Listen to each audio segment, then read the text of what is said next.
To start us off this evening, we have RJ Miles, president of CCOBH, to start this evening's proceedings. Thank you, John. Good evening and welcome, everyone. As John said, my name is RJ Miles, president and chairman of the board of CCOBH. And CCOBH stands for the Council of Civic Organizations of Brandywine 100. Tonight's meeting is a jointly sponsored meeting between CCOBH and the Naamans Creek Watershed Association. CCOBH has been a strong advocate for the community for well over 50 years, and we've held many in-person meetings that have given ideas and guidance to our elected officials on a wide variety of projects that affect Brandywine 100 in an effort to preserve and enhance the quality of our life that we enjoy here in Delaware's most heavily populated area. Tonight's program is an educational seminar focusing on state and county rules and regulations for the former Claymont steel site, which must meet in order to redevelop the property as an asset for the larger community. The program will consist of 4 primary presentations. First, Marianne Sinaglia, Executive Director of Naamans Creek Watershed, followed by local historian G. Castellano, then county regulations affecting development of the site, Newcastle County Department of Land Use General Manager Rich Hall, and last, our state regulations affecting development of the state by DENREC Secretary Sean Garvin. Many of our questions will be answered within the presentations you'll hear. But at the end of tonight's program, Secretary Garvin and General Manager Hall will also be available to answer any questions you will submit to the Q&A feature that's available within the webinar. We thank you and we thank all of our presenters for being here this evening. So without further ado, I'll turn the program over to our first presenter and host for the rest of the evening, Marianne Sinaglia, Executive of Naamans Creek Watershed. Marianne will also further introduce all of the subsequent presenters. Thanks again for being with us, and Marianne, it's all yours. Good evening.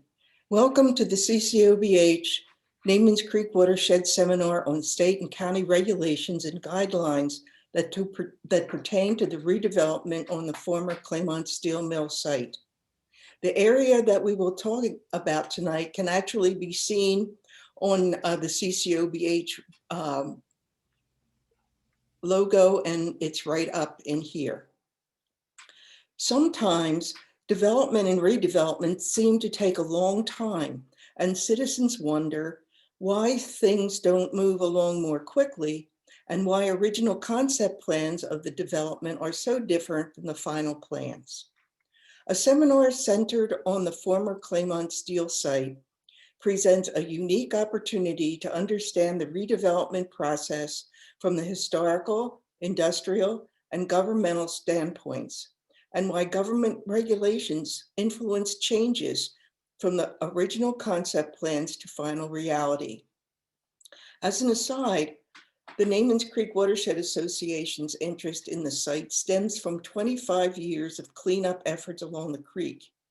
We pick up between 1 and 3 tons of trash each year, depending on if there are refrigerators or sofas someplace along the line. When the Claymont mill was active, employees of the mill participated in the cleanup along the creek as it went through the mill property.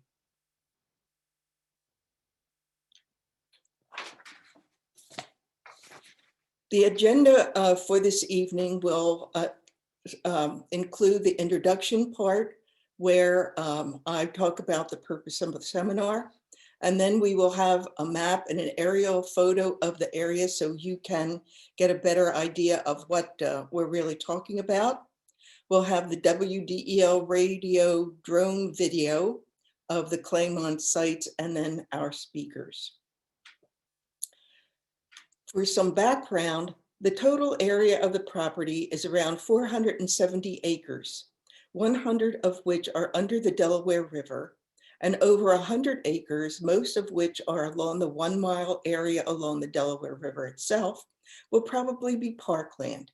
If a trail followed the coastline as it weaved in and out, Rather than just as we go the way the bird flies, the trail would be about 2 miles long. Guest presenters include the person talking about the history of the former Claymont steel site, Jean Castellano, who is business and history consultant and activist and has projects at W.L. Gore, Woodlawn Associates, and Hagley. Then we will have Richard Hall, the general manager. Oh, I'm sorry. Then we will have Sean Garvin, the secretary of DENREC, and our last speaker will be Richard Hall, Newcastle County general manager.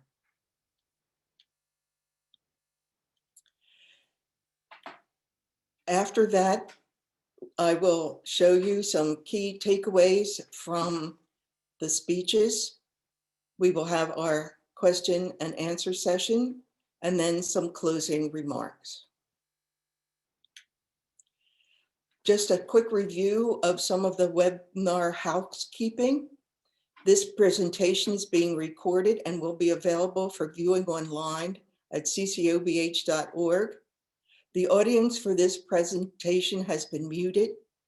And throughout the presentation, attendees can ask questions by clicking on the question and answer button. Questions will be answered either live during our question and answer session or in print on the CCOBH website. Here we have a map of 1849 of our section of Brandywine 100. It shows you some of the major points that we recognize today. First of all, we have Philadelphia Pike, or the Rochambeau Road. It is the same highway that Washington and Rochambeau went along on their way to Yorktown. Naamans Creek is this wiggly line here, and it shows you that originally, the creek went south first and emptied into the Delaware. Right now, the mill has reoriented Naamans Creek so it flows along this way. The other point that you probably recognize are its Grubb and Harvey Road, the railroad tracks along the river, and as you notice, the place where the steel mill is open land. Here we have a close-up view of what the site looked like in 2017 when the Worth brothers purchased the site about 100 years ago. And this is what they developed before the present owners took charge. Again, you can see the Delaware River, and the outlines in yellow actually help identify some of the features of the property. These blue lines here show you swales where some of the material from the mill was dumped, and this again is Naamans Creek.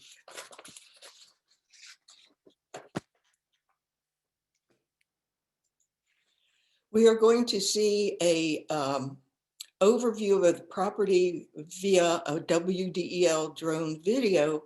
But first, I would like to point out some of the things that you're going to see in the video because it moves along very quickly. We're going to start with Mr. Steve Collins, who represents the developer in front of the still existing red brick former mill headquarters.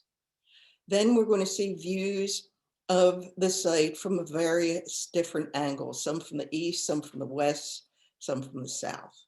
We're going to see the 2 tunnels that go under the railroad tracks. We're going to see the Delaware River, a man-made docking area on the river, a free-flowing shot of Naamans Creek below the check dam that was put in by the developer, and the check dam installed, by the steel mill company.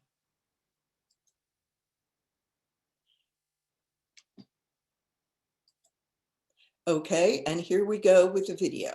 Commercial Development Company identified Claymont Steel as an opportunity back in 2013 when the steel mill closed. We had previously bought the Sparrows Point property down in Baltimore, which was also a steel mill. And so we started negotiating with Everest to buy this site and closed on it in 2015.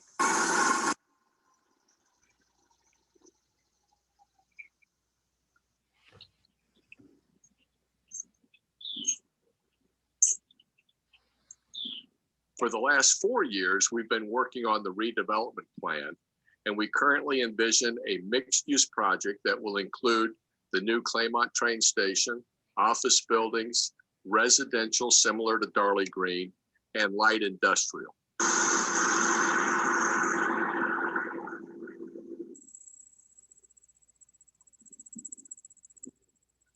The total project will be about 3.7 million square feet on the 250 acres that we can develop here in Claymont.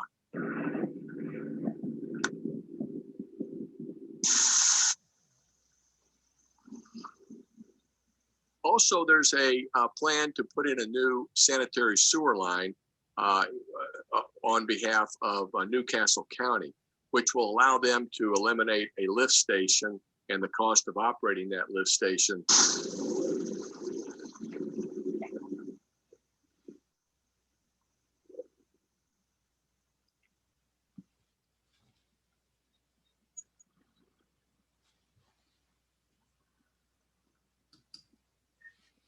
And so they're currently going through Newcastle County now to get approval for a residential project, which would be similar to Darley Green, except better in the sense that will be close to the train station, closer to the highways, and also near the river.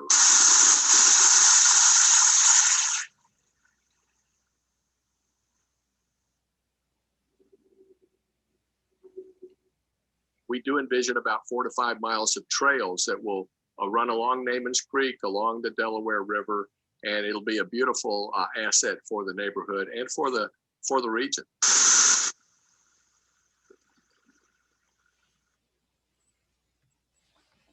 Okay, that takes care of your overview of the property.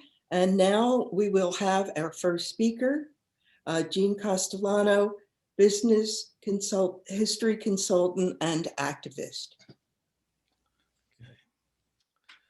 Good evening, everybody. Let me share a screen here. Okay, full screen, there we go. And to begin, hopefully you all see an aerial view of the steel mill. I'll be talking about this more later. Just one note of clarification on my background. Many of my friends would not call me an activist, but I am very much an archivist and do enjoy organizing things and currently working on a project for the Woodlawn trustees, whom you may be aware of. My goal tonight over the next 20 minutes or so is to kind of highlight the history of this region for about a 250-year period from when it was first inhabited up to the point at which it became a steel mill. And I'm choosing to do that with maps and photographs. I think they help tell a better story. And at the end, I'll have some references for those who want to go do a deeper dive. And ideally, this can lead to a number of other lectures on any one of a number of topics that I'll just lightly introduce tonight. So the map I was referring to. So this is the area today. I'm reusing something Marianne showed you. And the only points I would like to make here is that this is very much a transportation's crossroad today in the 21st century. And as it turns out, in the 18th century, that also held true, and transportation really impacted what this area became. We're looking at the steel mill here. I'm going to go to laser pointer. Good. Steel mill area, Delaware River, of course, major interstates, and then the oldest road through the area, Route 13. So hold that in mind, and just also, we'll see more of this later. Notice what's just to the north in Pennsylvania. We know it as the Sun Oil Refinery and many chemical companies that developed as a result of that industry. So my next two slides, I'm going to be hitting on some key dates. I don't want to go through these in a great deal of detail, but they are relevant to how we get to the creation of the steel mill. And so this region, both on the Naamans Creek watershed and just upstream in Marcus Hook, very much large homes to Lenape tribes. And the Swedes came first to Wilmington, first Fort Christina Park in 1638, and then found a good location up on Naamans Creek to build a grist mill. They also built a small fortification there to protect it. For those of you who are into Delaware history, you'll know that Delaware was first landed by the Dutch down in Lewis. That settlement did not last, but Fort Christina certainly did, as did the area up here in Claymont. Early, it was recognized that we needed a good transportation system from the city of Philadelphia, and so a toll road was created. We know and now is Route 13. Three names that will be relevant as we go through the presentation. One, Thomas Robinson, whose legacy is the Robinson House, really the only surviving historic structure now in the area. He was a Philadelphia businessman. He came, purchased a grist mill, farmland along the creek. And although we call it the Robinson House, it was really the Moore House that he had purchased.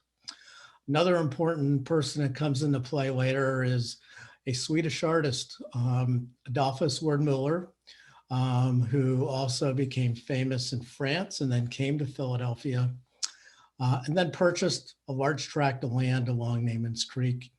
He's best known for a portrait of George Washington, which some art critics hate and others really like.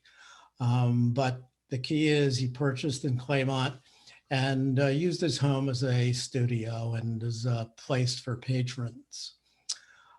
And then John Bullock, perhaps the one historic figure that no one has ever heard of in Delaware, but very influential, late 1700s and early 1800s. His wife was a member of the Tatnall family. They were very much a part of the milling community down on the Brandywine River. And he acquired land in a number of places in Brandywine 100, which I'll show you more specifically to provide grain for those mills. Some other key dates. Again, this was an area attractive to Philadelphia business people, and one of them was Thomas Clyde, who purchased Wertmüller's property in 1835, as well as a large tract of land around it. Good business decision because 2 months later, or 2 years later, the Philadelphia, Wilmington, Baltimore Railroad came through Claymont, continuing on through into Wilmington, and provided an ideal way now to transport agricultural goods, both up to Philadelphia and as far south as Baltimore. A second railroad came through about 50 years later. Even though we're focusing on a Delaware area today, the thing that changed the nature of this area was the installation of a Sun Oil's refinery in Marcus Hook. Marcus Hook had been a deep water port for creating ships, and in that respect was attractive to bringing in oil tankers from Texas, which Sun Oil owned. And so they created a refinery specifically for the purpose of refining crude from tankers, not from wells in the area. And if those of you know about the oil industry, where there's oil, there's often then petrochemicals derived from it, or the need for chemicals that are required in the refining process. And this is exactly what happened after 1902 with two chemical companies installing plants just south of the refinery up to the Delaware border. So the industrialization really started with Sun Oil, then the chemical industry, and then finally 1916 and 1918, a family, the Worth family, built a steel mill. And as we'll learn later, that coincides with one of America's wealthiest men, John Raskob, building a country estate. Not the first, as the area was popular for that purpose. This is an 1849 atlas map, one of the first important ones in Delaware history. I will point out a few things and then go to an enlargement of it, but let's look at the river. You can see steamboats, sailboats, steamboats. So speaks to high commerce on the river. This is a map of the Brandywine 100 outlined in red. And I think I want to mention City of Wilmington, of course, the Christina and Brandywine rivers that flow into the Delaware. And then up here, Naamans Creek, which is very prominent compared to how difficult it is to see today. John Block, whom I mentioned, purchased a farm in this area in Claymont, also owned a great deal of farmland down on the Brandywine. And if one were to take the Concord Pike out of Wilmington, also owned land around Blue Ball. And so in a number of grain resources, all enabled by transportation to convert to milling and flour. Enlargement, I just want to make a couple of comments. Again, the railroad coming through, Route 13, Naamans Creek. And so you can barely make out, but trust me, it says grist mill and then also a sawmill. So some industrialization taking place, but still this is very much an agricultural area. We look at a later atlas, one of the better one known is Wilmington. I think the key points I want to leave you with are, you can see the train line now coming through in conjunction with Route 13, but notice the increased population density along Philadelphia Pike, not to mention out in the county as well. And so we zoom in a little bit to the area of where the grist mills were. I want to point out some of the ownership. This is important to then, how did the steel mill get to be acquired? I mentioned Thomas Clyde, a Philadelphia businessman who came in, slowly expanded his holdings. And so he was influential enough to create a railroad station, a post office, other land holdings. And the one we see here that says Thomas Clyde is where the steel mill would eventually be created. So really was increasing business in this particular area, but the Clydes, who then sold to the Ford family, who eventually sold to the Worth family and really changed the character of the region. Many of you know the Robinson House. You may not know that for about 50 years in the 20th century, it was a very popular restaurant and tea house, but it also had a historic portion to it. This blockhouse, as it's been known in the back, for many years was rumored to be the oldest building in Delaware. That claimed it had been built by the Swedes to protect the grist mill. As it later turns out, it was really just built as a kitchen, late 1800s. But what this did do is draw attention to the fact that about 1960, the Robinson House was planned to be torn down and converted into a motel because it was on Route 13. Significance of the blockhouse kept that from happening, and was only later archaeology that showed it was just a kitchen, but important nonetheless, as it prevented the demolition of this building. The Wertmuller house, later bought by Thomas Clyde, not quite so fortunate. But we get this wonderful sense of what it was like to own a country home on the Delaware, in a very pastoral region. The house itself has a great deal of, trim and interesting scroll work, not unlike what you'd expect from an artist who owns it. And it's quite sad what its legacy became. It was in the middle of what was the steel mill. You can see that behind it. And it had been used for offices, but it was torn down in 2008. Fortunately, I'm happy to say University of Delaware Center for Historic Architecture and Design did come in and do a pretty solid study on how the building had looked. More about this house in a little bit. The rest of this presentation we owe to wonderful aerial surveys that now live at Hagley Museum and Library, done by the Dahlin Company. This is one of those in 1929. And let me point out some key features just to get you oriented. Here we are, Route 13 coming through the area, and of course the steel mill on both sides, Route 13. In the distance, again, oil tanker storage from the refinery. And in spite of all of this, you still get a feeling in the background that it is still relatively agricultural. And see that even more when we look at this large property down below it. Today we know that as Archmere private school, but at the time, home to one of the wealthiest men in America. I'm going to give you another view from 1931. We're coming in a little closer to the steel mill, and you get a better sense for its operations. Route 13 comes through. You can see one portion of the furnaces and mill, the other portion, and Naamans Creek just kind of peeks through in this area. Look hard, but you'll notice small arrow that points to the Robinson House. Just to give you a sense for the scale of the industrial manufacturing that came in relative to the small farmhouses that had been there. But again, in the background, still agricultural to an extent, but we know that would become shopping and neighborhoods. One last point here, and you'll just need to trust me.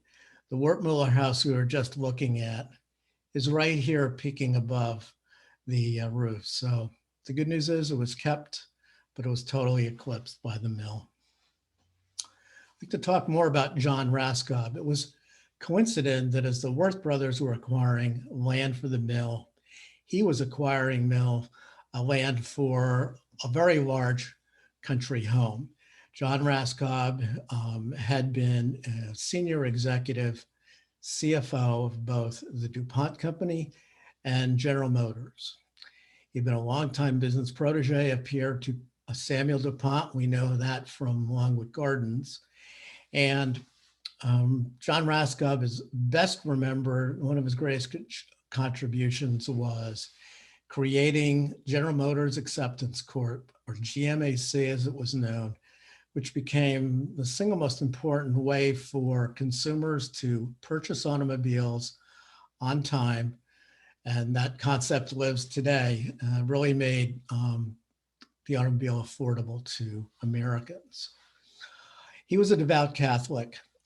He had 13 children, and he was very generous to the Diocese of Wilmington. Many believe that St. Alina's Church, further down the pike, was created with money that he funded in honor of his wife, Helen. This gives you a better view of Archmere. Some of you may have been in this building. Another building that was actually built as the dormitory for his 13 children. And the property was sufficient that it hosted the National Democratic Convention in 1928. Ultimately, this was not a good place to raise a family with so much industry just upriver. And so they moved to a large estate down on the Eastern Shore and ultimately sold this property to the Norbertine fathers in 1932. Before I finish tonight, I think a chronology of who owned the property when will contribute to understanding the complexity of what happened to it environmentally. I think many people out there today would kind of think of it as Phoenix Steel, maybe its best known name, or City Steel. But it did start with the Worth brothers consolidating their holdings in Maryland and Pennsylvania in 1917. It was required by John Rockefeller as he back integrated into iron and steel production beyond oil. 1960, the plant was acquired and combined with an operation in Chester. Then acquired by a French group. And sadly, that was the beginning of the end, if you will. That plant struggled. The markets it served were challenged. There was not new oil refinery development along the Delaware River, which consumed many of the steel mill's products. And shipbuilding was not what it was during World War II up in Philadelphia. Business struggled and then went bankrupt and then purchased by People's Republic of China, City Steel. That also had a difficult time, and then it was purchased by a Russian steel group, who then had to close it in 2013. So as you can see, there are 6 owners, and it just makes it difficult for us to kind of understand who impacted the land and the property in time. I'll leave you with these thoughts for this evening. This was a very beautiful agricultural area, once home to the Indians. And then little known fact, history to one of the earliest Delaware settlements from the New World. It was very much a region for farming and saw and grain milling.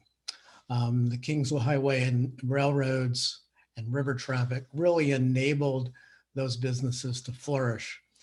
But the beginning of the 20th century, oil refineries, then chemical and steel production dominated the area, changed its character for good. And this challenged those who had created very large, beautiful country estates in the area as well. So with that, if you're looking for more resources, yes, many of these are closed due to the pandemic, but starting to open up. So when you want to learn more, Claymont Historical Society is a good one. Nedemak Daderi, who I worked with, the Gore Archives, authored 2 wonderful histories on the Wortmuller and Robinson houses, and find those when you get the opportunity. Hagley is starting to open up, take appointments for research, as is University of Delaware Library. And we thank the Center for Historic Architecture and Design for doing the documentation on the Wortmuller House. Finally, for those of you who want to do a quick dive, find this book. It's only $22. It's available from the Arcadia season. Wonderful history of the Claymont region, and a lot of it touches on the steel mill. So thank you everyone for attending this evening, and I'm going to turn it back to Mary Ann. With me. Stop share. Okay.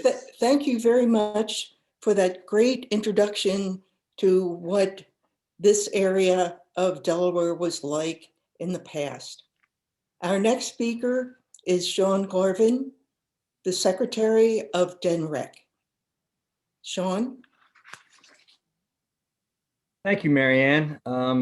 It's a little tough to follow Gene. I think it was worth the price of admission just to see his presentation. In a very Delaware moment, my father taught and coached at Archmere Academy. It's where my parents' wedding reception was.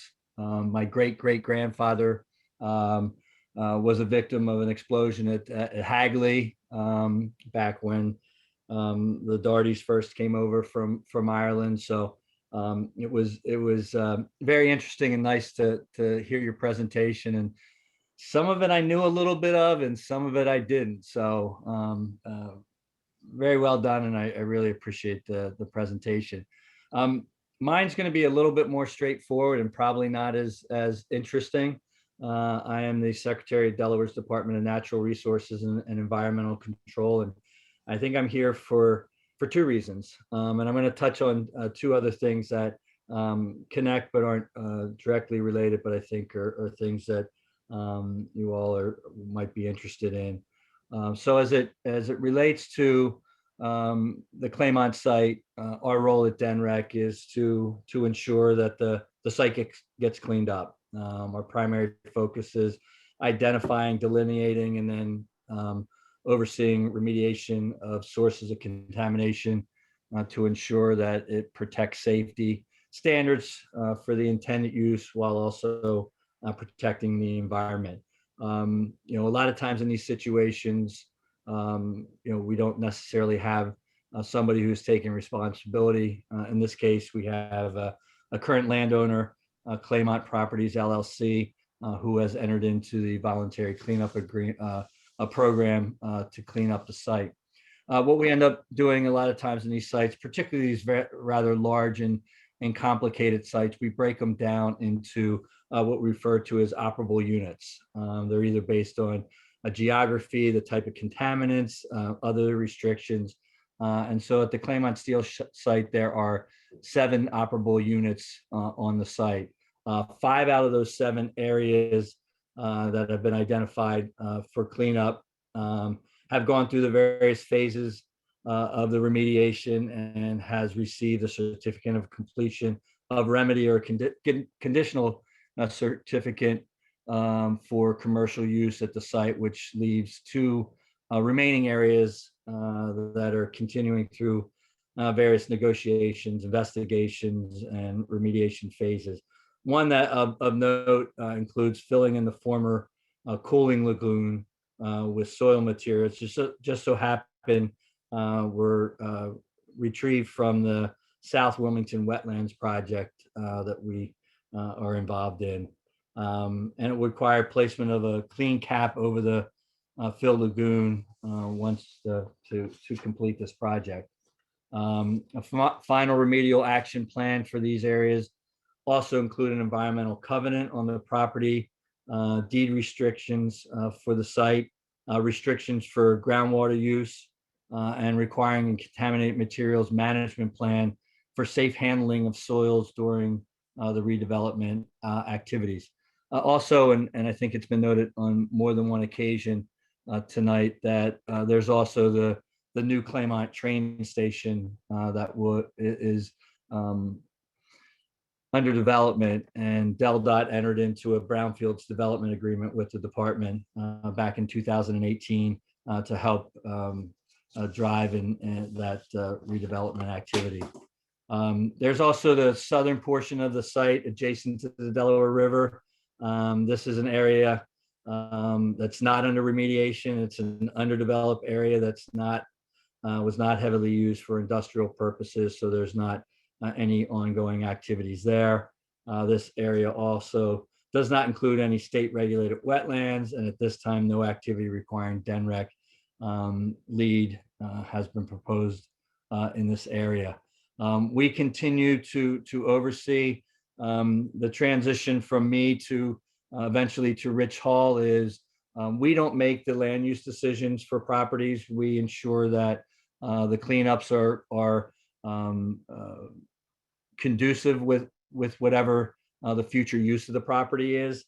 Sometimes it drives what the remediation is, and sometimes it dictates and limits what potential development may occur on a property in the future. And so the deed restrictions that I referred to are one of the tools that we use to determine what can go on there. So there may be a site where you do a cap and contain, and you're not necessarily going to have residential or daycare. And you have other areas that will be unrestricted at this point. Mostly is being cleaned up to commercial use.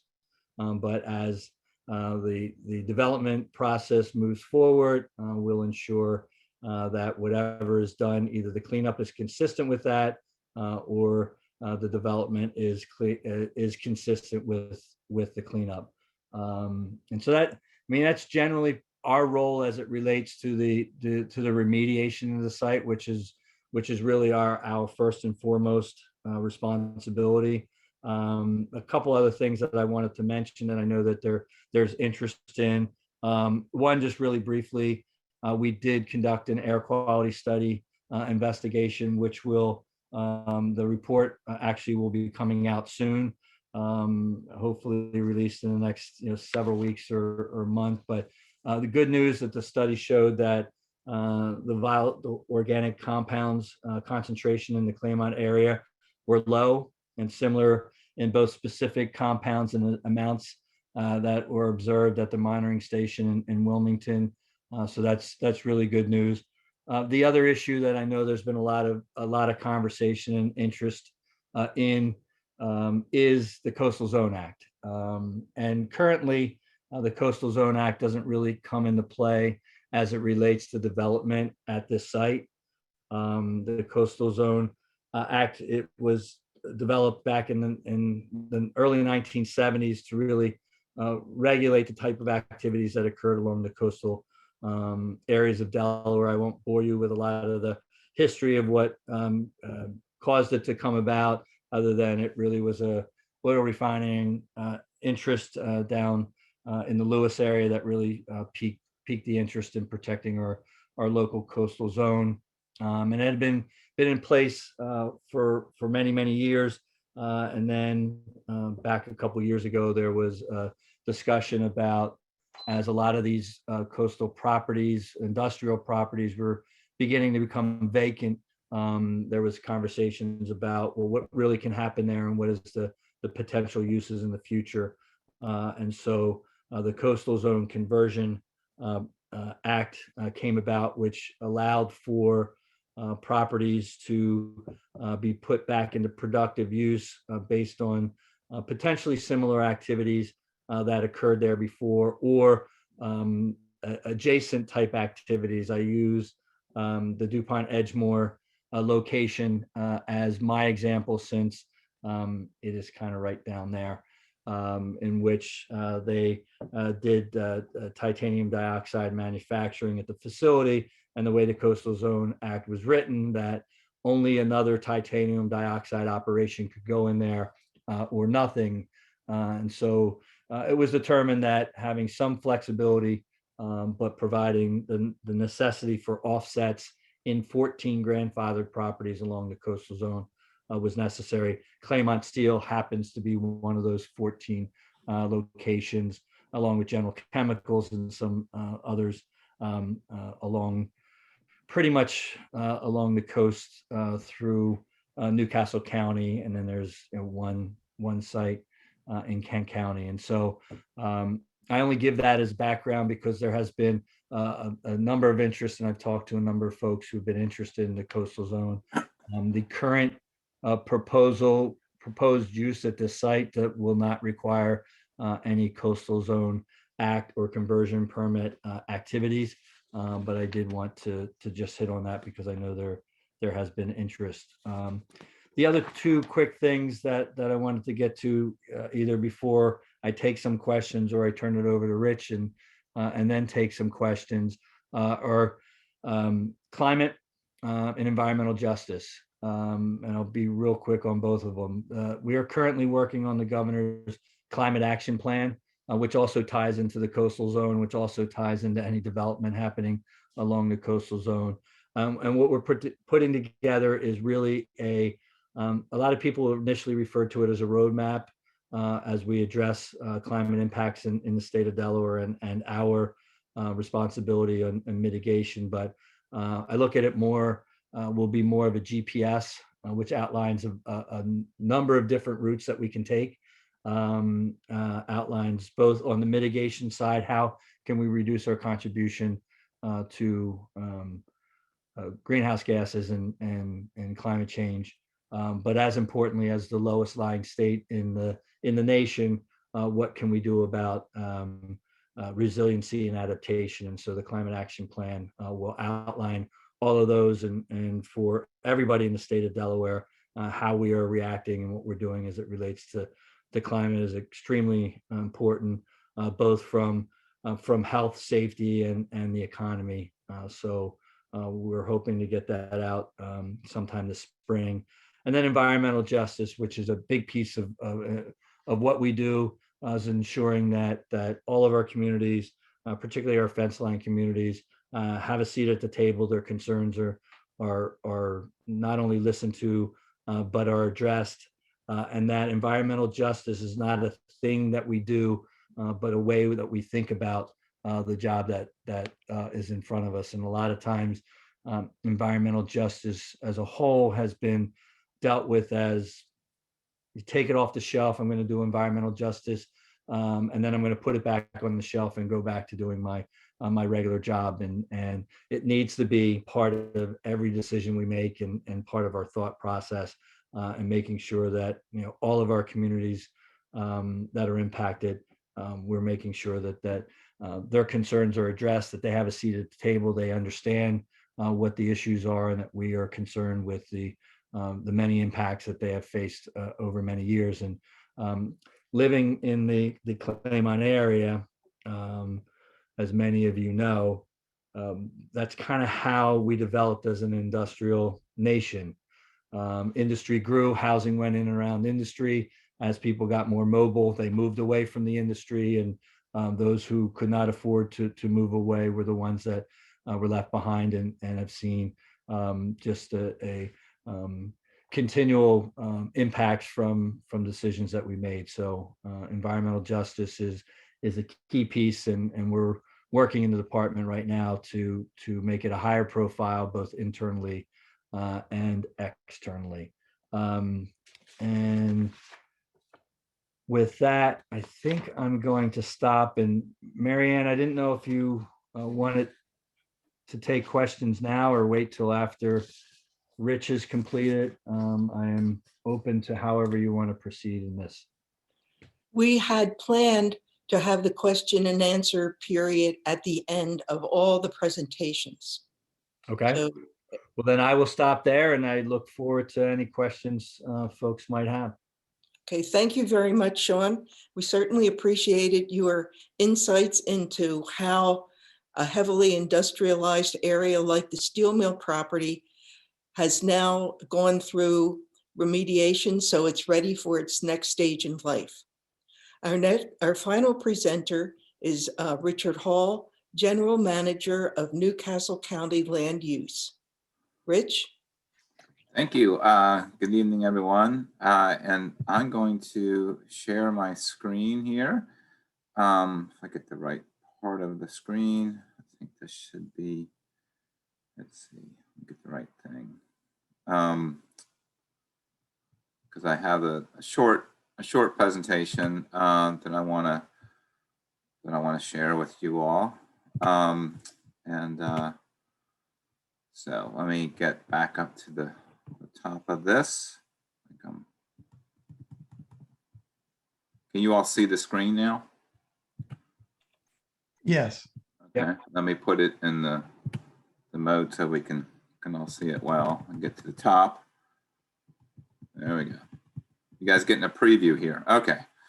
So what I was asked to talk about was the current and zoning and other county management policies and controls or requirements, rules, ordinances. And I'm going to talk a little bit about what we're looking at going forward as far as plans for the area.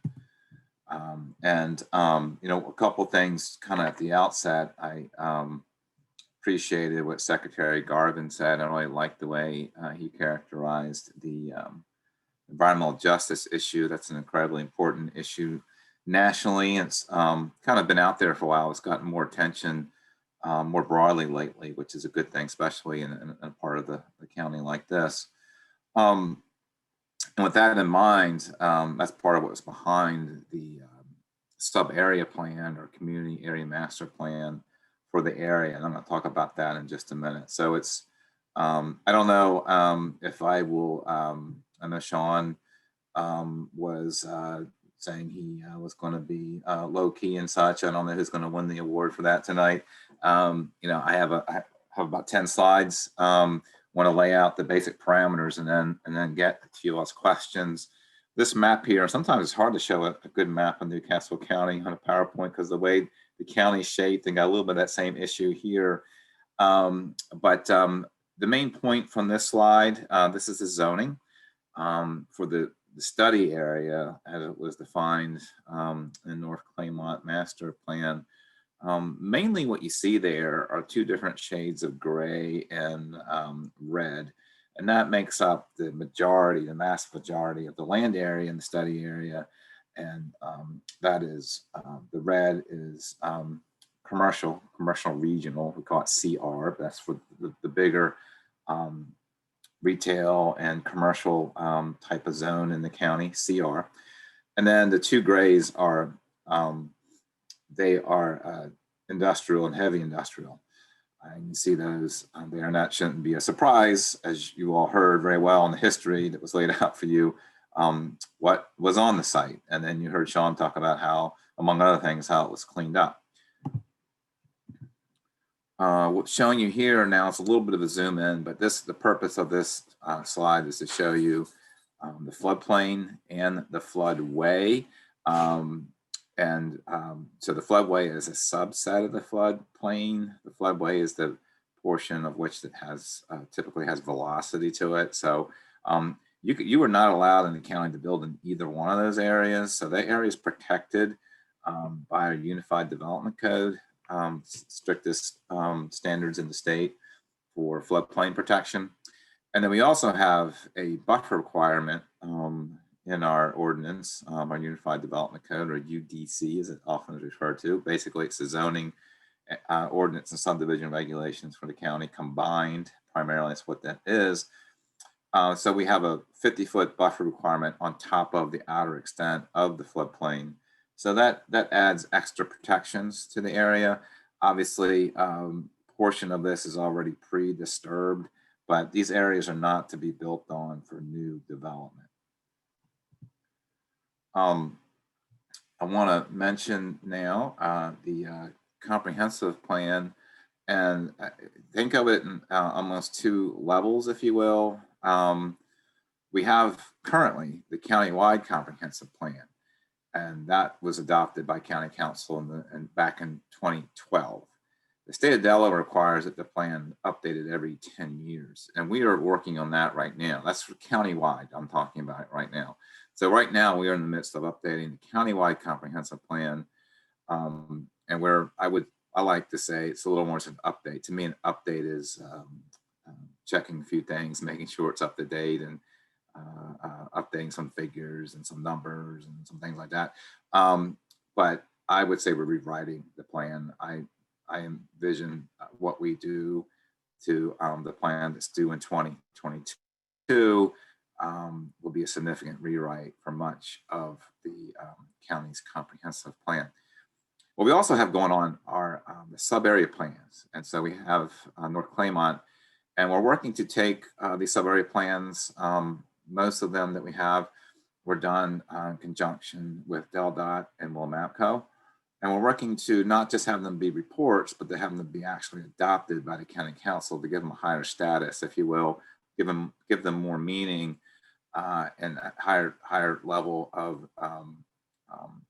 authority, if you will. They are still plans though, but we're working on that right now for 4 sub-area plans, and North Claymont Master Plan is one of them. So we just introduced an ordinance last week that would, you can see it at the top there, that would bring that 3 other sub-area plans, which are Southern Newcastle County, the Route 9 corridor, and the Concord Pike corridor.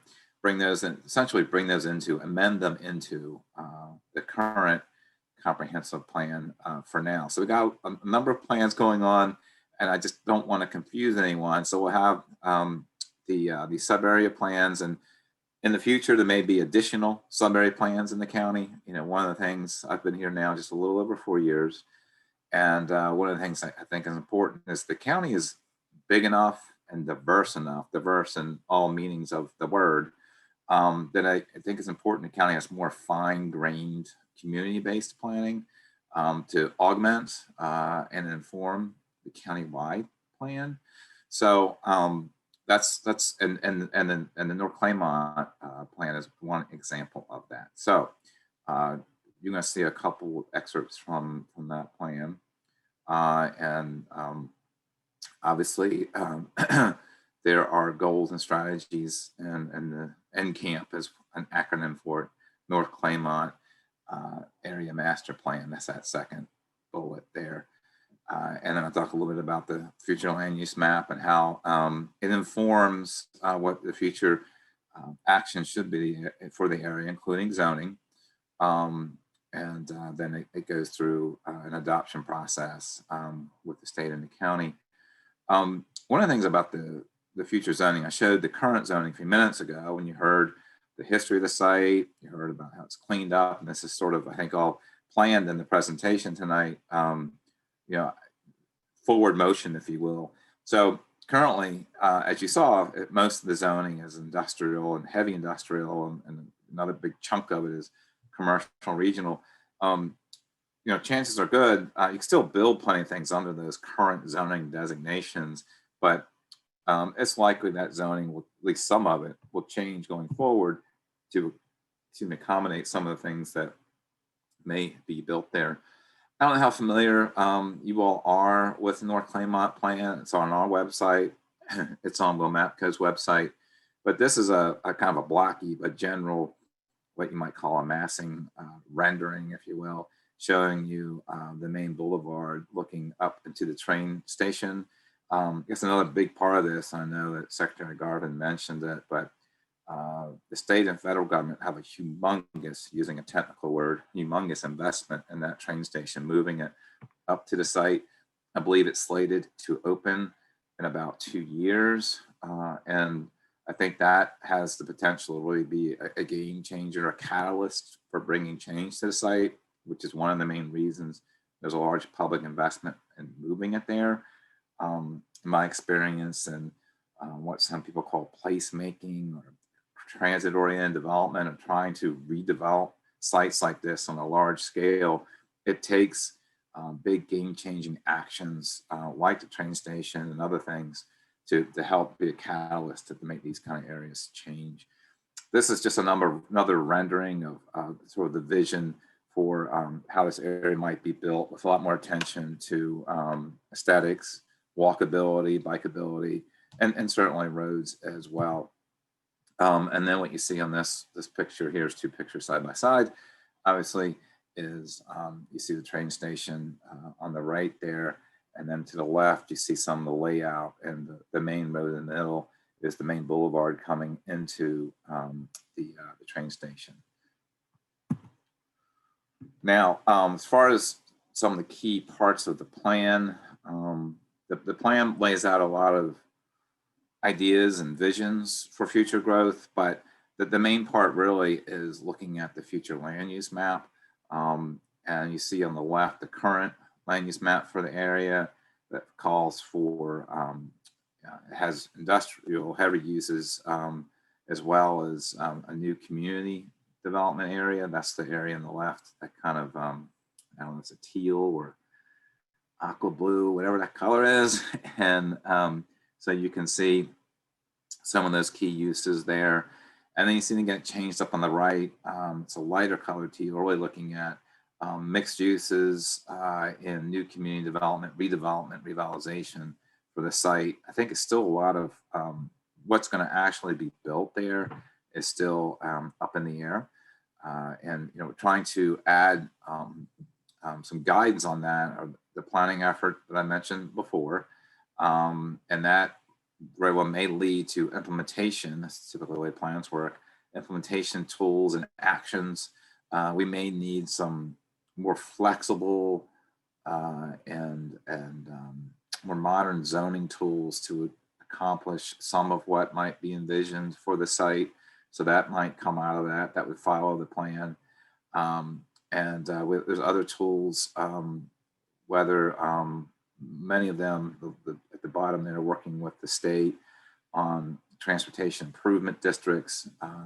We passed an ordinance about 2 years ago that would enable some innovative approaches to dealing with traffic issues there. And then complete community enterprise districts, added incentives for transportation improvements. That legislation just got amended in a way we think makes it more useful. It's been around, the legislation has been around for about 5 years. It's never been used before. So the state's General Assembly just passed it just earlier this week. Yeah, just, no, not earlier this week, but last week. It was Wednesday or Thursday last week, I believe that passed. I don't think the governor signed it yet, but I think that's pretty likely to happen. And so that's a incentive program essentially focused on areas where walkability, bikeability, and transit is a focus. So certainly that's an area like what we're seeing here. So just to kind of pull this together a little bit, As you saw before, most of the land is zoned industrial, commercial. Plan calls for a mix of uses, including residential.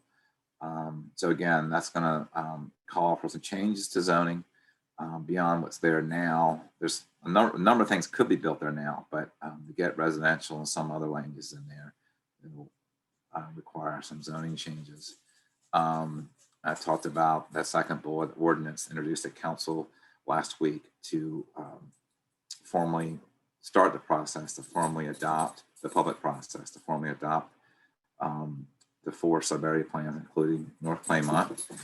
We talked about the environmental constraints there.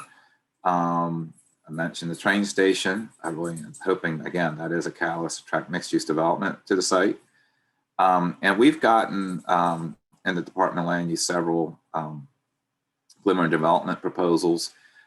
We've reviewed them and had comments back and forth with the development team. It seems like from what we're hearing that they may be rethinking some of those. So it's really hard, if not impossible for me to tell you right now what exactly is going to be built there. Certainly everyone has their eye on the economy and what post-COVID will look like and all of that. Again, I'm hopeful that this site will be ripe for mixed use, some residential, some office, some retail, some industry, you know, we just don't really know yet. You know, other areas in the study area include Tri-State Mall. You know, that's been an eyesore for quite some time, and there's been conversations about repurposing that site to some degree.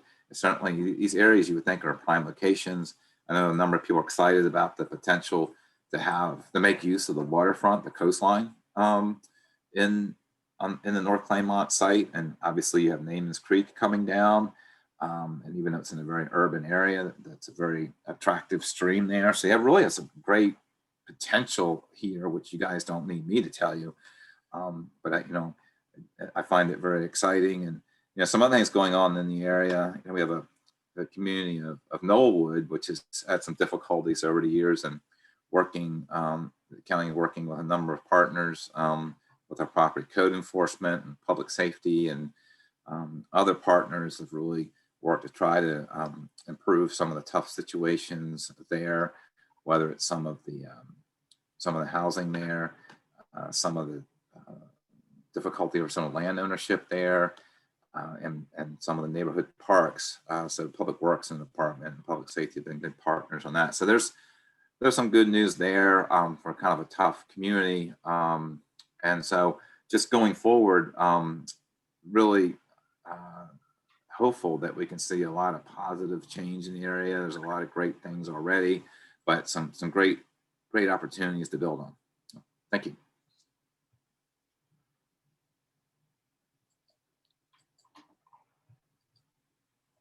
Thank you very much, Rich.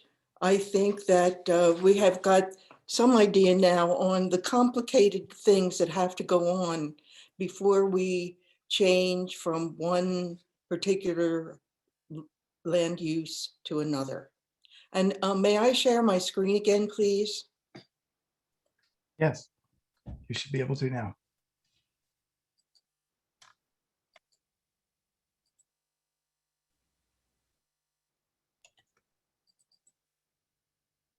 Oh, baby map.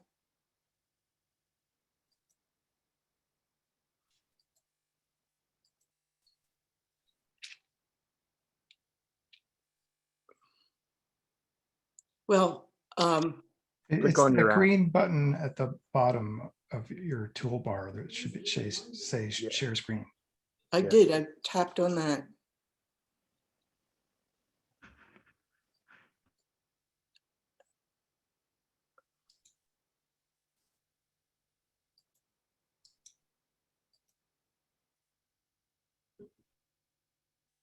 Well, I guess we can do without that. I think it's just about time now to move on to the question and answer part of our segment. And I know we have some questions that will be answered appropriately by the person to whom they most fit in terms of their presentations this evening. So I will turn the program over now to our question and answer segment. Commercial development company identified Claymont.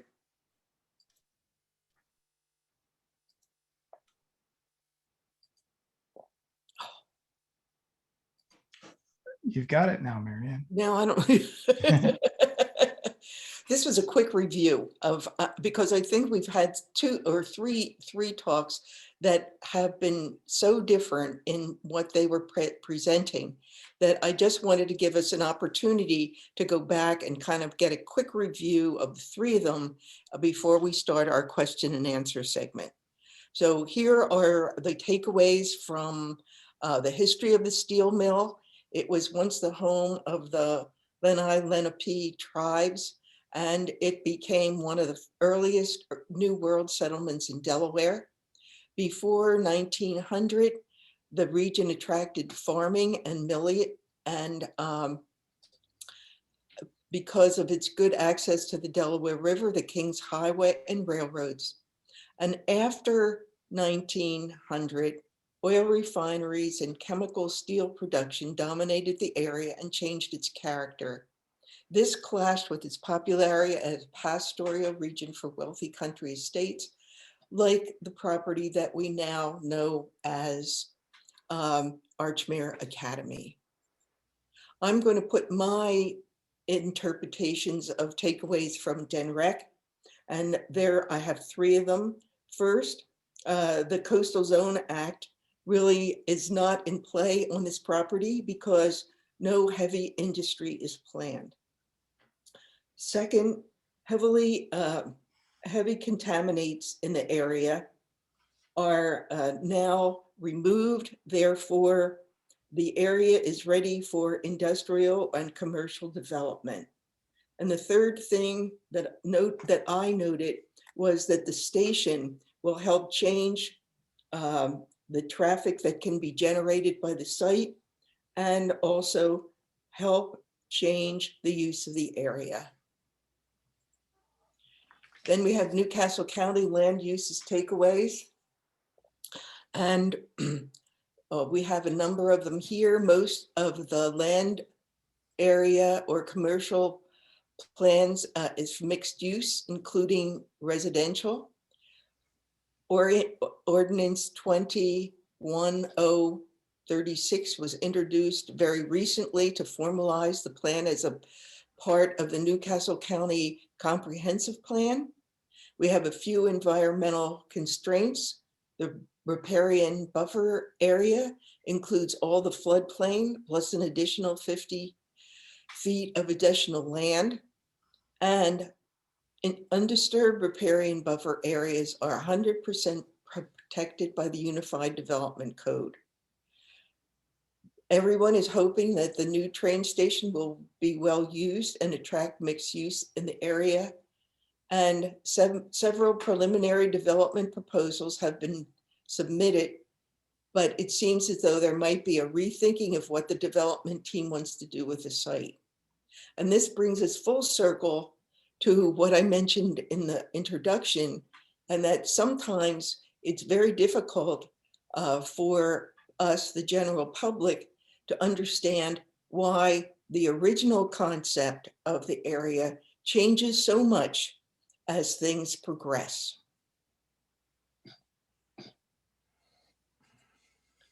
And right now we can shift our emphasis to the question and answer period. Thank you very much.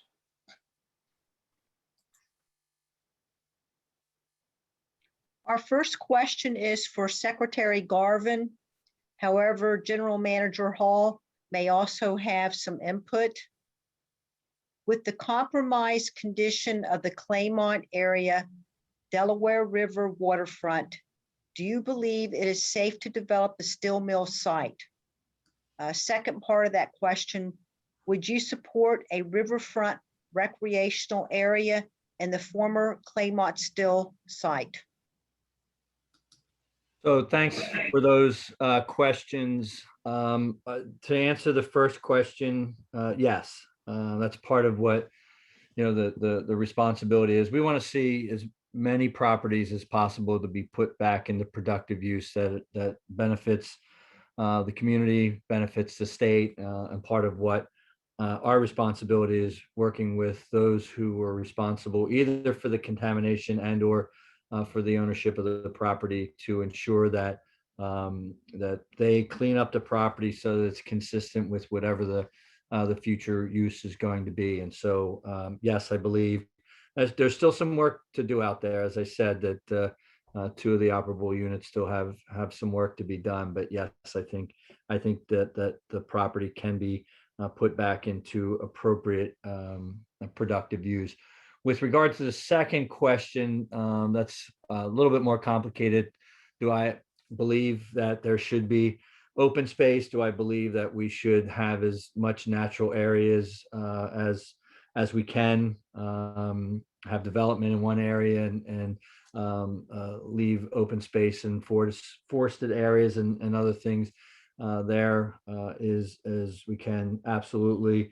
With regards to recreation area, I think that's part of that decision is based on what the development's going to be and what the developer is looking to do, exactly how that open space is used in the future.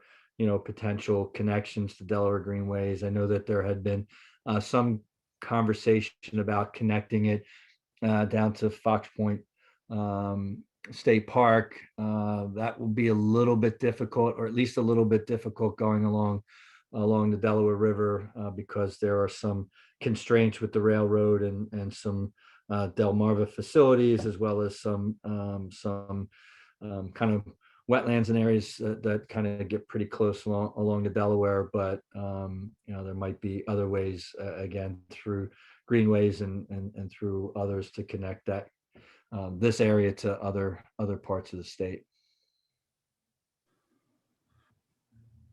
This is Rich, just real quick, building a little bit of what Sean said.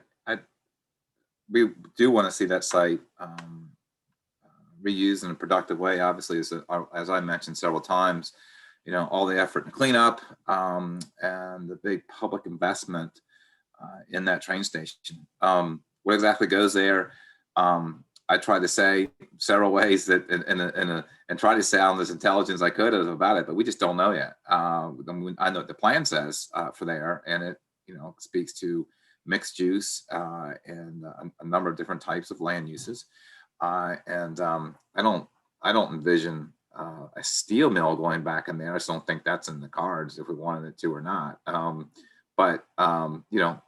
The plan does call for some industrial and some office, some residential and some retail, and hopefully it lays out in the mix there that's attractive, and it's really a great smart growth effort. Regarding a park or recreational uses, I would say generally it'd be really cool to have that down there. The county does not have much waterfront in its more developed regions. But again, it's devil in details, right? Sean laid out some constraints about that. I guess one thing is obvious, but it's worth mentioning, the site is all privately owned. That's something to keep in mind. I know the developer has talked about some scenarios, some options where maybe there is some kind of park down there, and there was a conversation about trying to connect it to Fox Point. So, but if you just ask me, would I support it? Generally, yes. It's a matter of how it happens, how it gets there, who pays for it, what are the practical issues for getting down to that waterfront. But that's something that I think has some people, one of the things that's people excited about the site, but making it happen won't be easy. But if it was able to be done, it would be pretty cool, I think.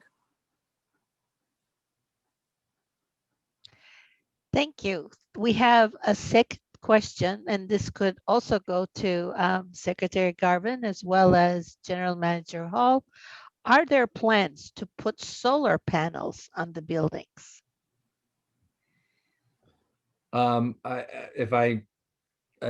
Rich can can go next, but I hope, you know, we want to see as much renewable energy in the state. Obviously, we just had passed and signed the renewable portfolio standard in the state, looking at increasing renewable energy in the state of Delaware, and there's a conversation now about community solar and a lot of other things. And so, yeah, our hope is, in the conversations that we are having, is that we'll continue to, when things are being built, looking at renewable energy as a staple, both solar as well as making sure that buildings and parking lots have availability to electric vehicle infrastructure as well. So that my hope is that all new development has that capability, if not the initial installation when it's built. This is Rich. Great question. You know, at the moment, we don't know what buildings are even going to go in there yet, but would like to see it. Is it required? No.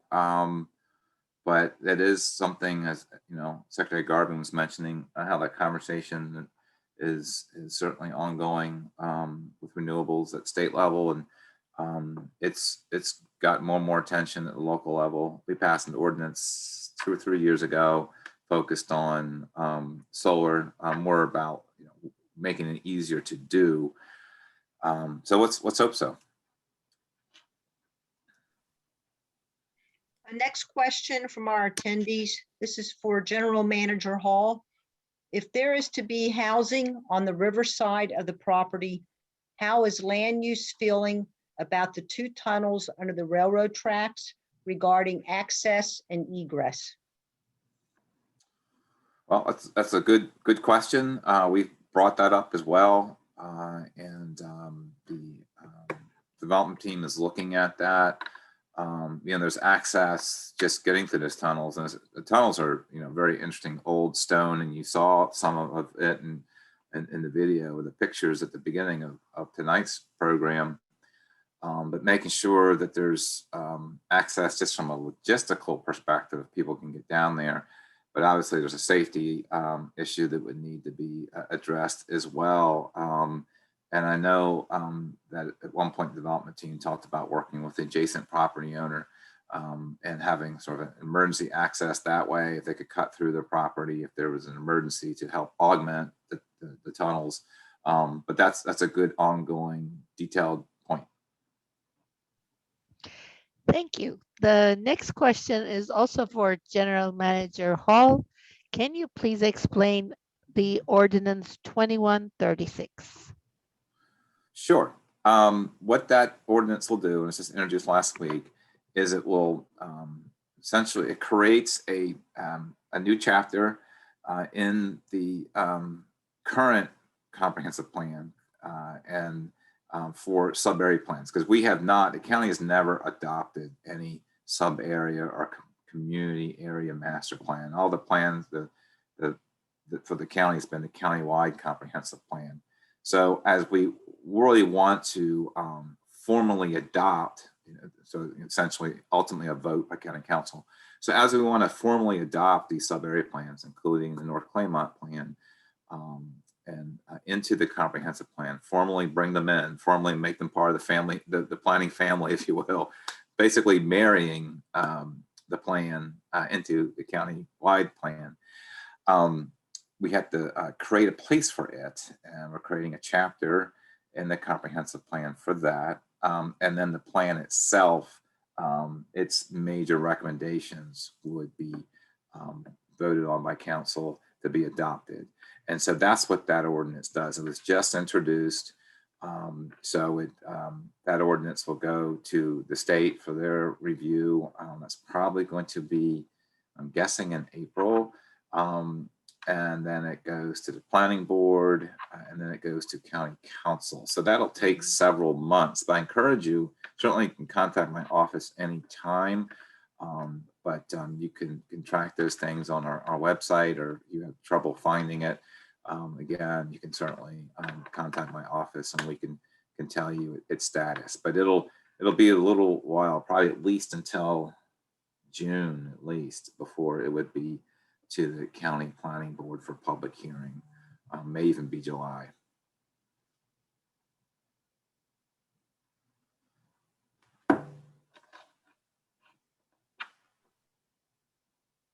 Our next question for Secretary Garvin and General Manager Hall.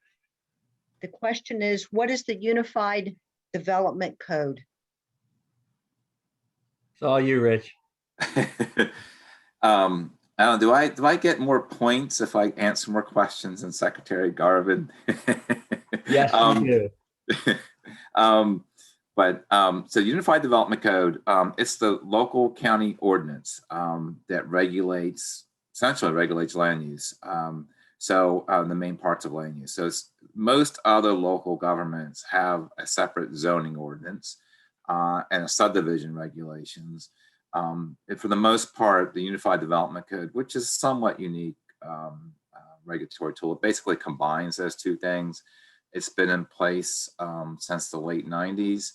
And so that's what we have. And the way that I'm hopeful that, a number of things people have talked about the UDC over the years, sometimes it's gotten amended incrementally. And maybe as we go through the comprehensive planning rewrite that I mentioned before, which we're in the middle of, I really encourage everyone to participate in all the workshops we're having. We're having one, I think the next one is April 7th, but we have a whole website for the comprehensive plan, and the comprehensive plan is supposed to drive changes to zoning and other related policies or ordinances, but the main one is the UDC. So we're calling the plan update, rewrite NCC at 2050 because we're planning 30 years out, and NCC for Newcastle County, obviously. So you just type NCC 2050 into any search engine, into Google or anything else, and it'll take you right to the main webpage, keep you totally up to date. But again, UDC is essentially where the zoning and subdivision regulations are. Thank you. So I'm going to read the following question, and either one of you, please feel free to respond to it because it wasn't directed to a specific presenter. Have there been any discussions about extending the Delaware Greenway to this area? Yes, there have, or Sean might know better than me, but go ahead. Well, I was just going to say, I mean, there has been discussions, but as Rich has said, it really depends on what ends up actually happening here. But I know there's a lot of discussions on really connecting the Delaware Greenways in a lot of different ways, and certainly this area is one that has been discussed, but it really depends on what ends up happening. I can't add anything to that. So a lot of potential, like a lot of things with the site. There's a lot of great potential for wonderful things to happen. Thank you. The next question for our panelists: how much of the land is under consideration for restoration to wildlands? Well, this is Rich. I don't know. And I don't know if I totally understand the question. I guess what I would just say is, depending on how the site's developed, there are, some requirements for forest conservation and some requirements for open space, but I don't think there's anything envisioned there that would be wildlands restoration. But that's the best answer I can give you at the moment. Yeah, I saw that question when I scrolled through a minute ago, and I took it to maybe mean open space or just remain in natural areas. And again, and I know that we're saying this a lot, it really depends on what happens. I know that Newcastle County tries to encourage through its process to leave natural areas in place, and some of it deals with density and those kind of things. But again, we just don't really know until we know exactly what the plans are.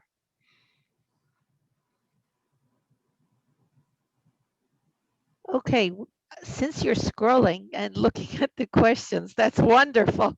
Well, I've been getting directions from John because I'm in a room that when the sun goes down, it gets really bad. And so I was looking at the chat and I happened to be on the Q&A. So I'm not scrolling through a lot. So I'm still relying on you guys to keep us straight on the questions. Thank you.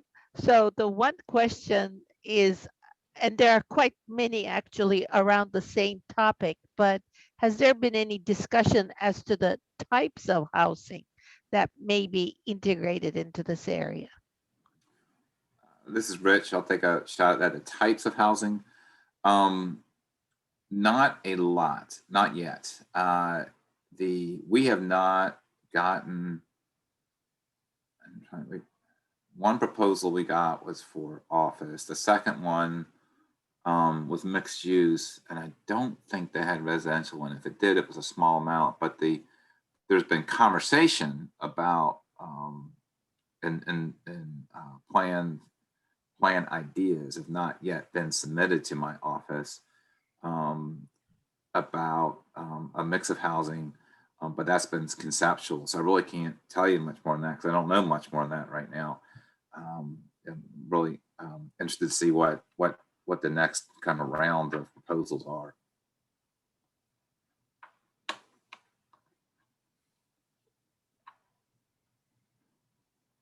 The next question for our panelists. If the area east of the train line is difficult to access, in other words, there's no bridge and only one tunnel under the tracks, the question is, would it be best used as a nature or a natural riverfront?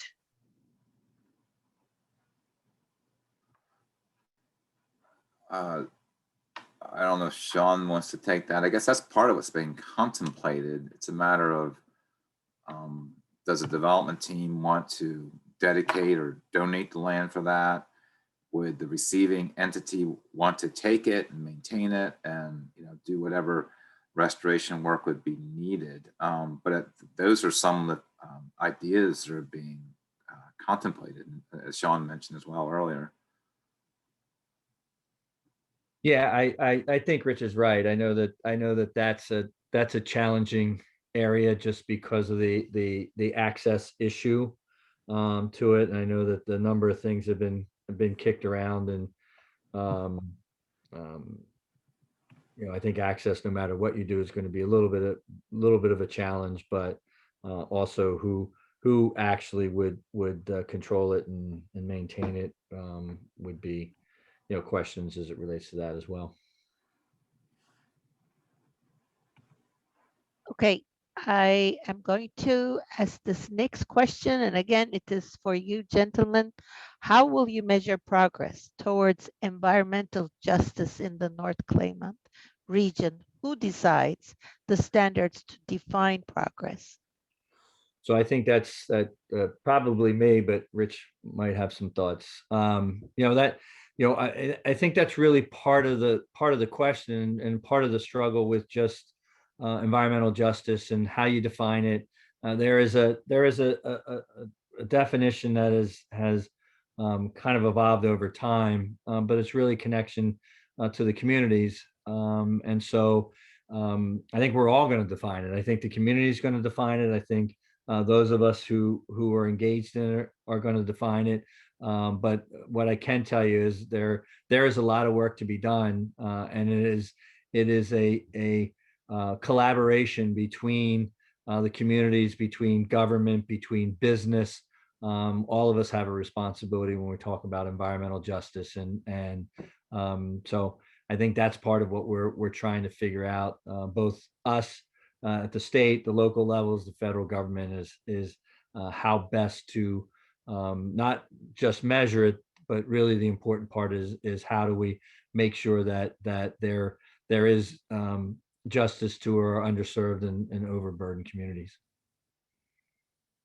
I would just say that it's a great question. I really like that question because we need to try to come up with a way to answer it. As far as who decides and such, the people will decide, and we're going to really work to address the issue and the comprehensive plan, at least for local government comprehensive planning efforts.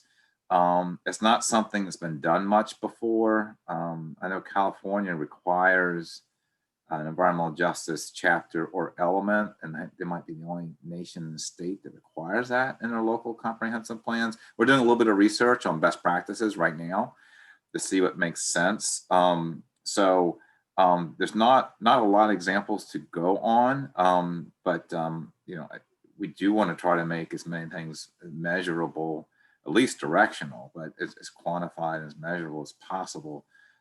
So it's, I love that question, but I don't have a great answer to it right now, other than say, you know, stay tuned and work with us to help answer it. The next question, and I'm not sure if this could be answered yet, from our audience is, will a school be built as part of the residential development? That question is probably for me. There are currently no plans for a school there. Sometimes the issue of school sites come up as part of a big development project, but I have not heard anyone mention anything about a school site on the property. Great. I'm going to actually ask two questions because they are somewhat related, given the time we're getting very good questions from our attendees. So the questions related to the area, how much of the land is under consideration for restoration to wildlands? And related to that, has there been any conversation about major environmental restoration at the mouth of Naamans Creek? Rich, you want to take the first? I'll take the second. Sure. I think we kind of answered that first question before about restoration to wildlands. What I said before was that some of the, I don't think any of it will be on that site, but you know, the requirements, the UDCs we talked about before, do require some open space and some forest conservation requirements. Actually working right now to enhance that part of the code. We hope to have an ordinance for that in a couple months. But so there'll be some areas, some green space set aside, but I don't envision any wildlands restoration there. I think Sean was going to address the mouth of Naamans Creek. Yeah, and saying that I would address it, I'm not totally sure I know the whole question, but you know, obviously we're still addressing water quality standards in all the water bodies, particularly throughout the state, and Naamans Creek and the Delaware River are all part of that. I don't know with regards to the plan of what's happening at this site, how that might impact the areas in and around the mouth of Naamans. But if somebody wants to, you know, send me another message explaining a little bit more of the restoration of the mouth of Naamans, I certainly will either answer it now or get back to you.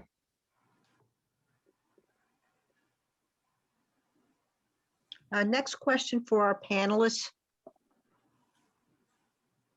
Do the remediation standards change for the site if homes are part of it instead of warehouses and stores? Second part of that question, does the remediation that's being done now meet the standards for anything that ends up being built? So right now, we mainly have been focusing on commercial use.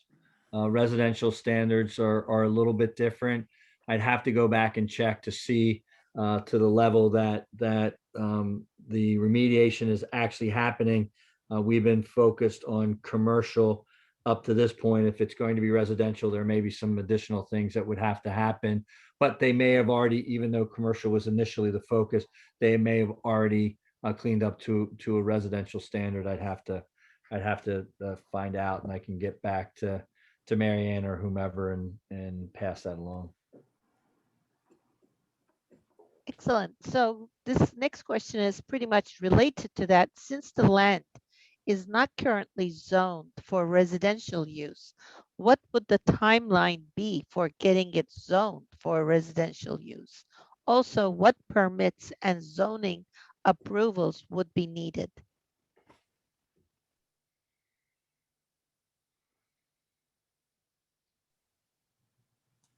That. So they'd have to get it rezoned, because right now, there aren't, the zones that are there now don't allow for residential use. So they'd have to apply for one of several different zoning districts to allow residential zoning. So we would,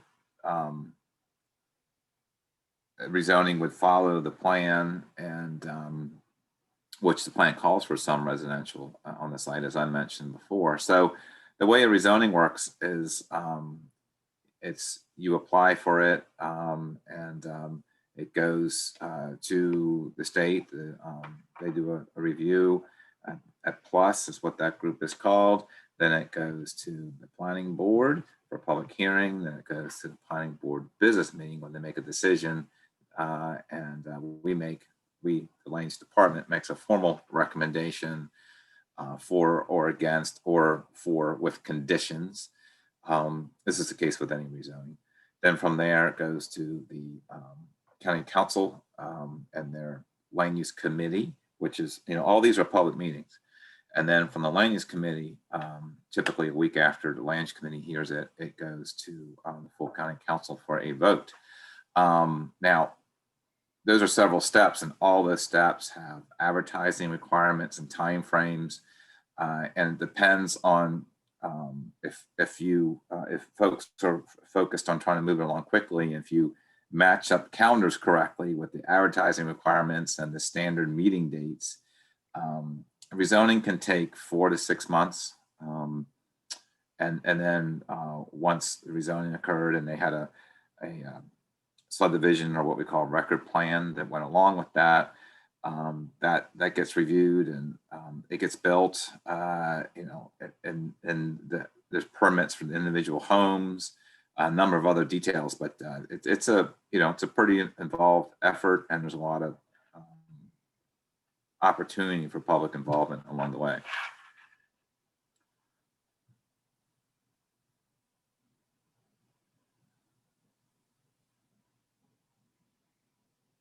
The next question, is there any talk about a restaurant and or a marina on the river as part of the project?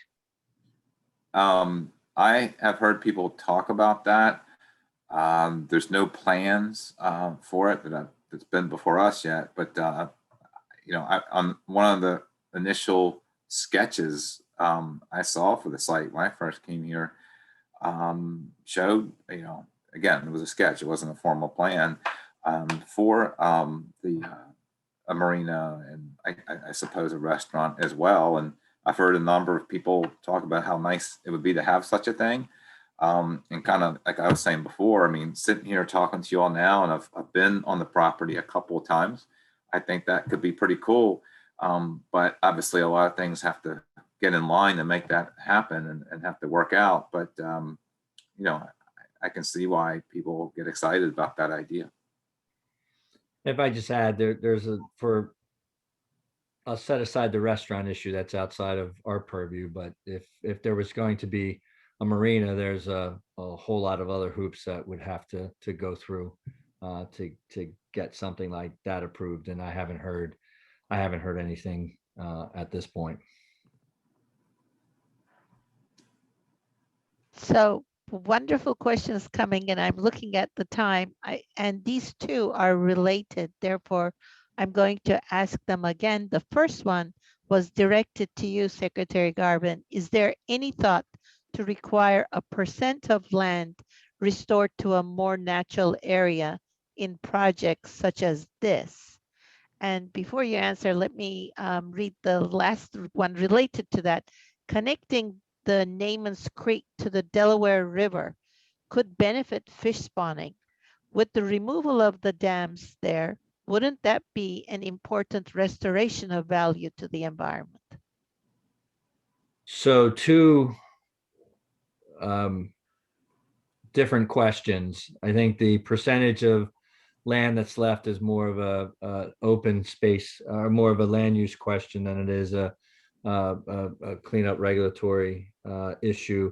With regards to removal of dams and spawning, yeah, that's absolutely something that could be looked at and considered. There's some work being done by third parties, non-government, on the Brandywine with regards to dams there and dam removal there. So it is a big conversation that is going on, and so it certainly is something that I think would be worthy of having future conversations on.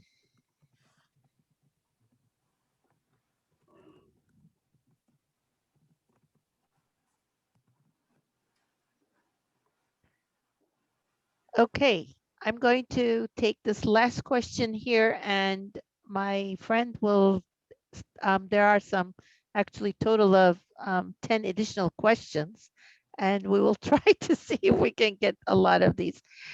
In the recent studies have shown that the Claymont zip code has the greatest need for an early learning center school, yet none is being planned to serve this vastly growing community, which is already shortchanged instead by decreasing number of schools in the area. How can we get the plan to include a school to serve the local students? I think I'm going to take that for a second, just because I believe that's probably a question more for one of my colleagues in the cabinet, which is the Department of Education. I think Rich, and feel free to answer. I mean, they do the physical building of stuff, but that seems to be more of a education question than it is a remediation or a land use. But I certainly can follow up on that with DOE. Thanks, Sean. It's good to have someone stepping out there, take some of the hits once in a while. I mean, we'll probably be a team. I'm trying to build up my points. That's right. Sean and I being competitive. But I would just say in a general way, because we don't deal directly with education, but certainly all these things come together for a good community, right? So I would say that I would encourage those of you that are interested in this issue and feel it's important, to make that clear as the sub-area plan goes through the public process to get adopted. So again, it'll be probably at least a month and a half before it's back for the county planning board. You can certainly communicate with your county councilman, John Cartier, and he's familiar with everything we're talking about tonight. And then also communicate that desire in the countywide comprehensive plan. Again, we don't directly deal with schools, and we share information with them about development projects and such, but we don't have a direct role in that. So there's a couple ways you can try to push your point. The next two questions are somewhat related. I'm going to take them one at a time since they're kind of long. The first one is, why is the contaminated soil from the 2nd Street Wetlands Project okay to be used for landfill on the Claymont site? Will that limit the use of the land above the fill?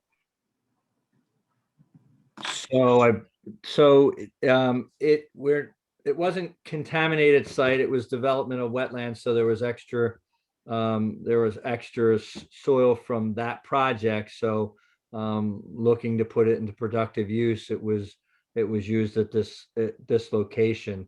The project there is a development of wetlands because of issues with regards to the Christina River and flooding and other things happening in the community. And so it was more of a excess of soil and not looking to move contaminated soil. The second part of that question is, at Fox Point State Park, there are informational signs on the grounds bordering the river stating the area is an industrial waste fill site. Is this also true of the Claymont site? If so, will similar informational signs be posted at the former Claymont mill still industrial site? So yeah, the Fox Point is a former cleanup site as well. I think those because of I think they're more wayside signs that provide information on the site. It's not necessarily a warning or those kind of things. So it's not necessary to be located at every site. I think they were more educating folks on kind of how that was transitioned from a something that wasn't productive into a park that is enjoyed by a lot of people.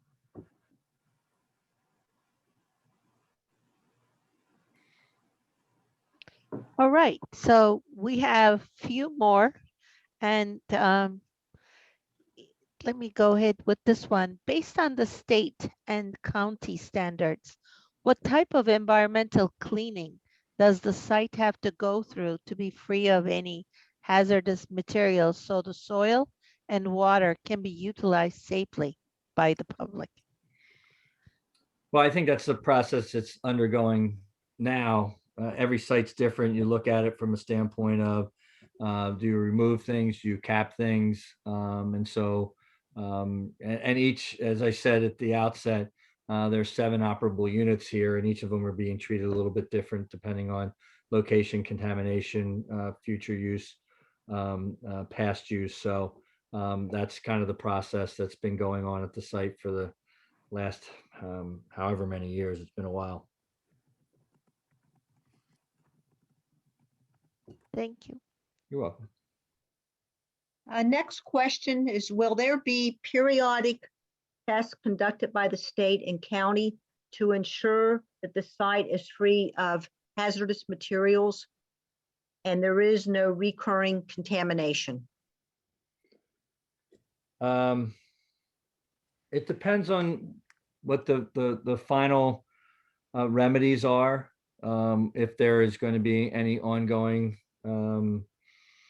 monitoring, I'll have to check on what the actual future plan at the site is to answer that question.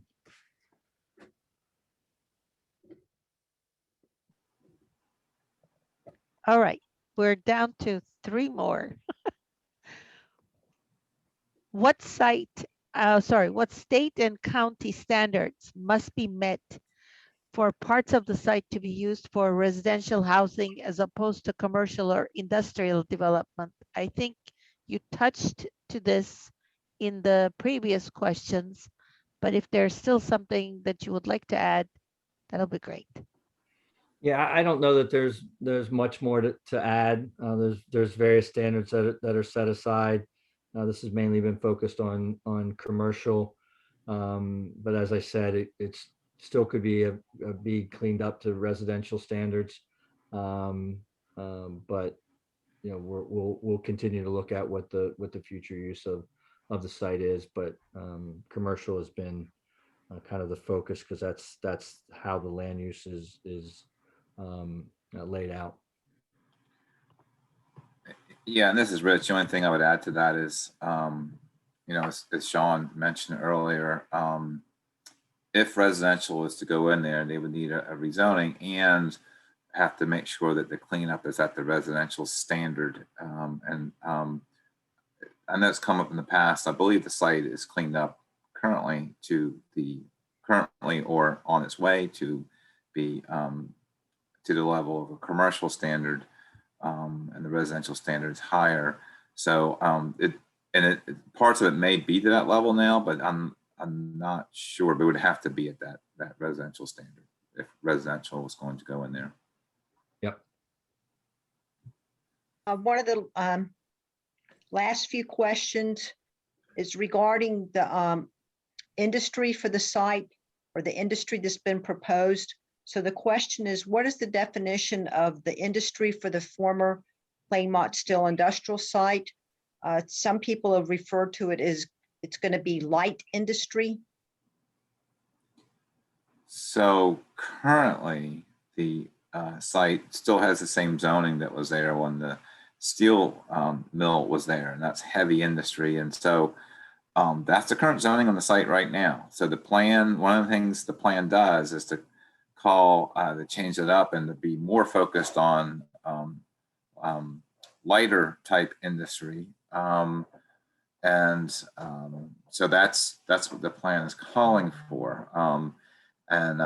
So depends on how the plan, where it ends up, the final version of the plan as it goes through the adoption process, and then what zoning gets adopted after that. But again, what's currently zoned on the site today, going back to, I think, the first or second slide that I was showing, a good chunk of that is zoned for heavy industry. And just to loop that back through to my comments about the Coastal Zone Act and the conversion permit. And as Rich has said, I don't see any scenario where at least currently would be heavy industry, but even manufacturing and light industry may need some kind of coastal zone action that commercial and residential and others would not.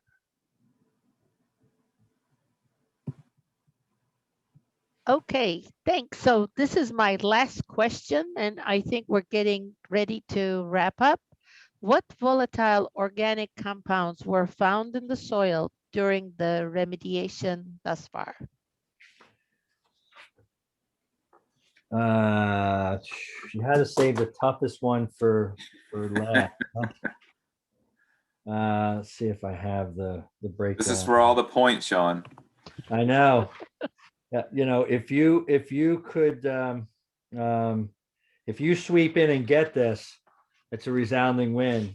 Okay, so I think mainly we're looking at PCBs. We had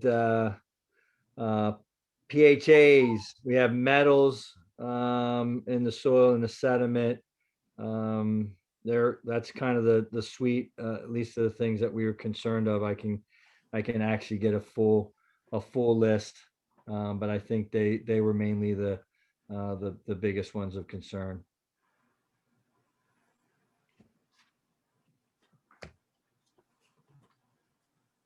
Thank you. And I'm going to hand it over to Marianne and RJ for the end of the session. We're 2 minutes away.